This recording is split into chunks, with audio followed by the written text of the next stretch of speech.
तिकडे गेलं ना आपल्या 170 MLDची जी नवीन पाईपलाईनचं काम सुरू होतं समांतर जलवाहिनीचं आज टेस्टिंग याची सुरू आहे. आज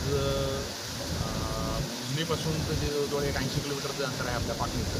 या ठिकाणी पाटणीचं जे आपलं जलशुद्धीकरण केंद्र आहे या ठिकाणी पाणी आलेलं आहे आणि पुढचं साधारणतः अजून एक 15 दिवस आपलं सोरेगावचं वॉटर ट्रीटमेंट प्लांट आहे त्या ठिकाणी जाण्यासाठी त्याला 10 ते 15 दिवस लागतील आणि त्यानंतर साधारणतः एक 1.5 ते 2 महिन्यामध्ये पूर्ण टेस्टिंगची प्रक्रिया पार पडल्यानंतर आपल्याला रेग्युलरली पाणी आपल्याला नवीन जलवाहिनी करण्यात येणार आहे. आता सध्या जे आमची जी चंपाड कंपनी होती आमच्या त्याचबरोबर NGPचं जे पूर्ण टीम होती याच्यामध्ये सुपरविजन त्यांचं होतं आणि आमची पाणी पुरवठा विभागाची पण पूर्ण टीम यांचं मी अभिनंदन करतो. त्याविषयी म्हणजे कुठल्याही निर्विघ्नपणे पाणी या ठिकाणी पोहोचलेलं आहे. कुठल्याही मेजर दुरुस्ती किंवा त्रुटी या टेस्टिंगमध्ये झालेली नाही आहे. पूर्ण व्यवस्थित चेकिंग झाल्यानंतर साधारणतः 1 महिना ते 1.5 महिन्यामध्ये पूर्ण लाईन आपल्याला पूर्ण क्षमतेनं आपल्याला वापरात येईल. धन्यवाद.